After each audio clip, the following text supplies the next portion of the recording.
दोनों हाथों में घड़ी और वकील की ड्रेस पहन ममता बनर्जी अब क्यों पहुंची हाईकोर्ट? बीजेपी बोली नया नाटक शुरू। उधर हाईकोर्ट के चीफ जस्टिस के सामने कर रही थी अल्पसंख्यकों की पैरवी, इधर शुवेंदु ने निकाला बड़ा आदेश। पुलिस के सामने लूटी जा रही दुकान, हमारे 10 कार्यकर्ताओं को मारा बंगाल बुलडोजर, राज्य नहीं, ममता की 7 दलीलें सुने।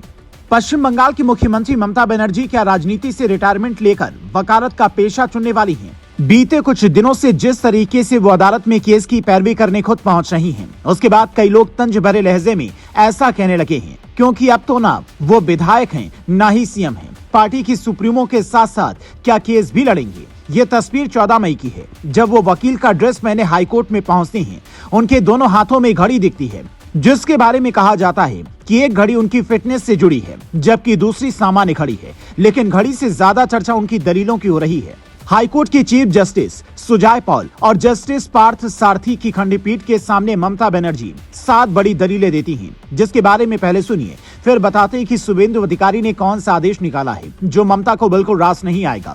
वकील ममता की 7 दलीलें। पहली, मेरी विनम्र प्रार्थना है कि बंगाल के लोगों की रक्षा की जाए, ये बुलडोजर राज्य नहीं। दूसरी, तस्वीर देखिए, महिलाओं, अल्पसंख्यकों, बच्चों को नहीं बख्शा गया, लोग परेशानी में हैं। तीसरी, राज्य में बड़े पैमाने पर हिंसा हुई, लेकिन पुलिस मुकदमा नहीं दर्ज कर रही है। चौथी, पार्टी के कई कार्यालयों में तोड़फोड़ हुई, हमारी पार्टी के 10 कार्यकर्ताओं की मौत हुई। पांचवी, हमारे कार्यकर्ताओं को घर छोड़ने पर मजबूर किया गया, राज्य में भय का माहौल है। छठी, बिना अदालत की अनुमति के राज्य में बुलडोजर एक्शन पर रोक लगाई जाए। सातवीं, यहाँ लोग भारी परेशानी में हैं, कृपया पुलिस को सही से काम करने के निर्देश दें।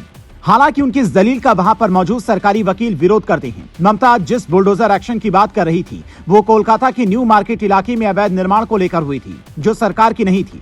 इस मामले में बाकायदा गिरफ्तारियां भी हुई हैं, लेकिन सवाल ये उठ रहा है कि अभी तो शुवेंदु अधिकारी को शपथ लिए 1 महीना भी नहीं हुआ है। बीजेपी की सरकार बनते ही ममता क्यों घबरा गई है? ममता बनर्जी की दलीलों को बीजेपी नया नाटक बता रही है, जबकि टीएमसी के नेता इसे उम्मीद भरी नजरों से देख रहे हैं। फैसला करना अदालत का काम है, लेकिन बंगाल में जनता ने जिस हिसाब से बीजेपी को विकास और बुलडोजर के मॉडल पर वोट दिया, वो साफ बता रहा है कि शुवेंदु अधिकारी किसी भी भ्रष्टाचारी को बख्शने वाले नहीं हैं। शुवेंदु ने कानून व्यवस्था को मजबूत करने के लिए कुर्सी संभालते ही वहां के डीजीपी के साथ बैठक की और अब उन्होंने बकरीद को लेकर एक बड़ा आदेश जारी किया है, जिसके मुताबिक अब खुले में कुर्बानी नहीं होगी। आदेश के मुताबिक पशुओं का वध केवल नगर पालिका की वधशाला या स्थानीय प्रशासन के द्वारा निर्दिष्ट वधशाला में ही किया जा सकेगा। फिटनेस सर्टिफिकेट के बिना इसकी अनुमति नहीं होगी। अब नगर पालिका के अध्यक्ष या पंचायत समिति के अध्यक्ष सरकारी पशु चिकित्सा अधिकारी के साथ मिलकर संयुक्त रूप से जारी करेंगे। नियम का उल्लंघन करने पर 6 महीने की जेल या 1000 का जुर्माना या फिर दोनों हो सकता है।